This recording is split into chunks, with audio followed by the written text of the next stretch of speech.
نظر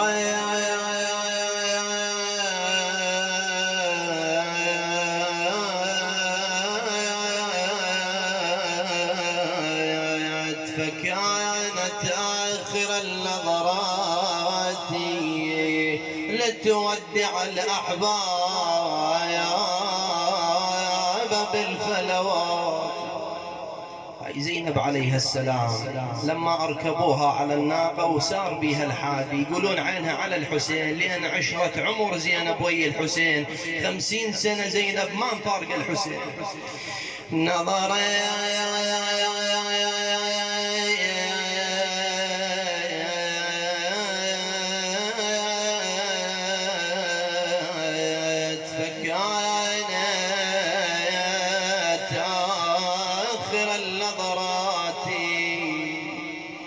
لتودع الأحباب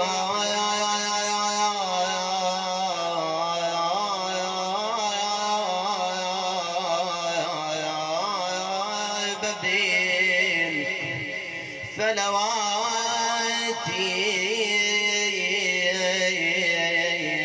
أتساعدهم قد عانقت وجه الثرى ورأوا سهم رفعت على القنوات وإلى الحسين توجهت بخطابها. عاد شلون خطاب زينب تخاطب الحسين وهي من على ظهر ناقتها؟ وإلى الحسين توجهت بخطابها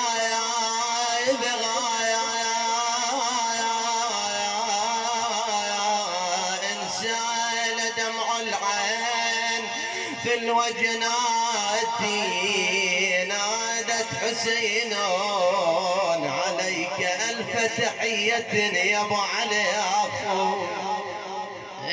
خذني إليك فلا أريد حياتي خويا حنت الناقع لحالي من درتن بلاولي وصاحت على النوق هوني هاي زينب بتعد خويا رياض بالضعين زينب تصيح ويا جمال مرن على المذابيح انا شلون امشي وانا من غير تصريح. يقولوا مروا بزينب على جسد الحسين يا لت خويا تربى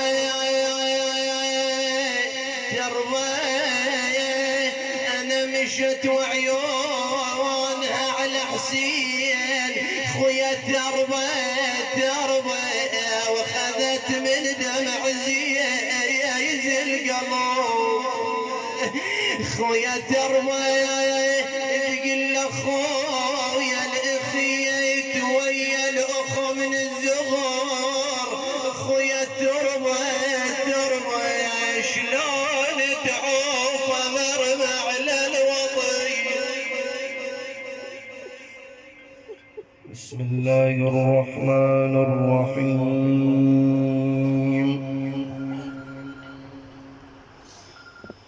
ولقد خلقنا الإنسان ونعلم ما توسوس به نفسه ونحن أقرب إليه من حبل الوريد.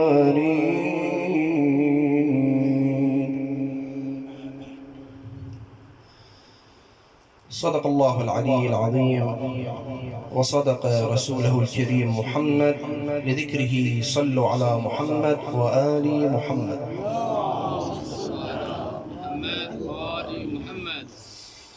أولا الآية اللي بدينا بها المجلس راح نغيرها إلى موضوع آخر. يعني في تعبير آخر نستبدل الآية. بسم الله الرحمن الرحيم. حتى إذا جاء أحدهم الموت قال رب ارجعوني لعلي أعمل صالحا فيما تركت كلا كلمة هو قائلها ومن ورائهم برزخ إلى يوم يبعثون.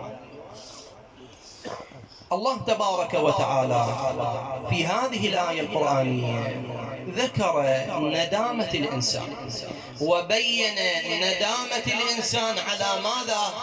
على العمل الصالح. بس الآن لما نقرأ الآية نشوف الله تبارك وتعالى شلون يبين إنه الإنسان يتندم بساعة الاعتذار. حتى إذا جاء أحدهم الموت ماذا قال؟ قال رب ارجعوني لعلي أعمل صالحا وين؟ فيما تركت. الحياة الدنيا يريد يرجع للحياة، يريد يسوي عمل صالح. ايش راح يكون الجواب من الملائكة؟ كلا.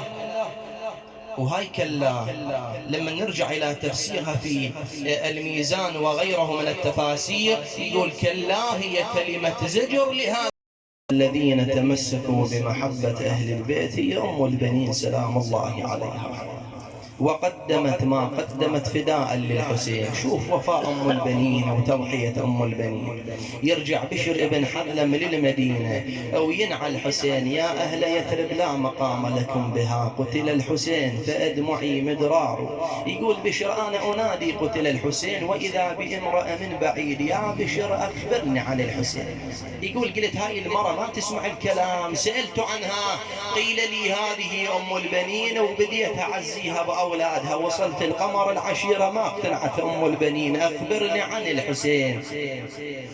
يقول عزيتها بالحسين أم البنين سقطت على الأرض أهالت التراب على رأسها.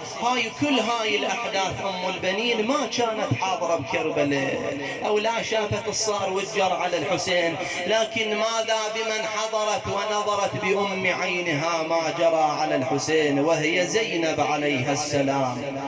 لما سقط الحسين على رمضاء كربلاء وخرجت إليه العقيل زينب طلعتان بتوالي الليل وانقل بالجدم قوة أو يا جثل أقلبها أقولا هو مو هو جيتك واعثر بفرقاك وينك يا أبو المروة دلني بجثتك حنية تشمن ريحة الخوة. يقول وصلت زينب للحسين وما عرفت هذا أخيها لأن مقلوب على وجه الحسين، بس عندها علامة من أمها فاطمة.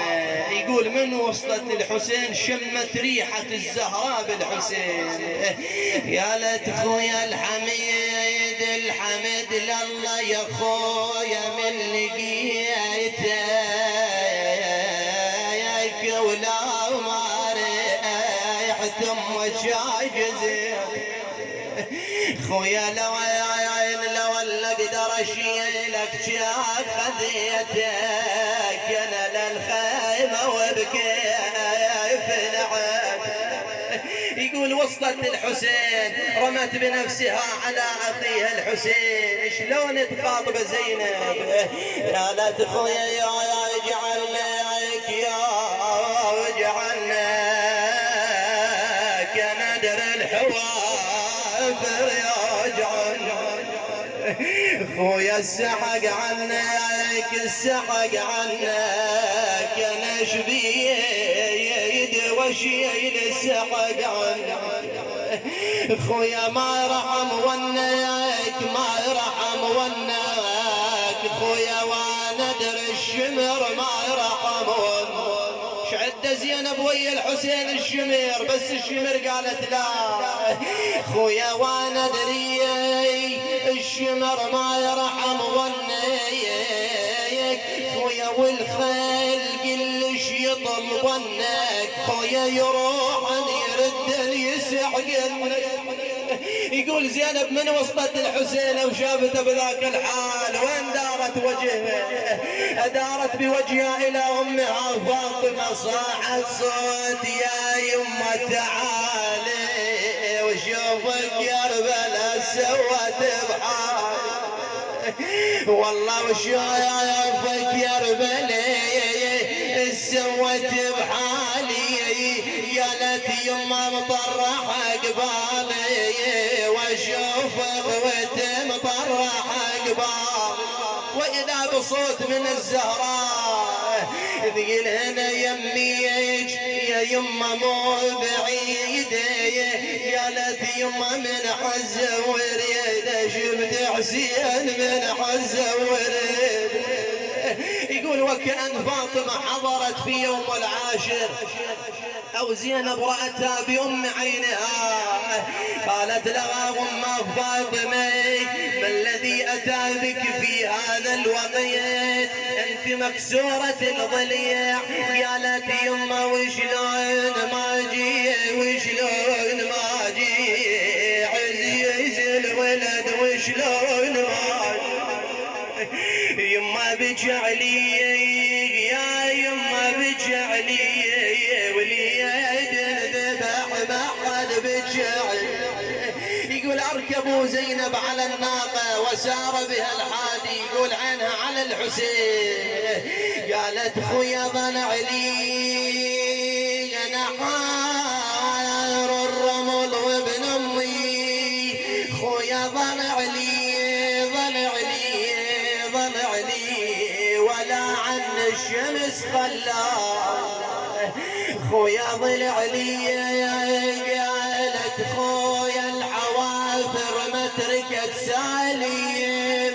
خويا ظل علي ظل علي طعنت صدره بطفوف الغاضرية ابيات الدعاء يقول رجعت للمدينة واجت الدار قمر العشيرة وما مودع قمر العشيرة زينب دخلت الى دار العباس قالت خويا ما ودعناك ما ودعناك انا صايرة غفل ما ودعناك خويا شلون ننساك شلون ننساك يا الكلك محل شلون ننساك خويا سنين وياك سنين وياك يا ما قضى يا سنين وياك يقول دخلت الى دار العباس عندها آلام زينب يا لد خويا نمشي بدروب كثيرة وديرة قامت تبشر بديرة انا خت عباس جابوه اسير والله خت عباس جابوه اسير انا لا خوان عيدها ولا عشر زينب وبالأمس كانت بفناء دارها تحط الرحال يا الله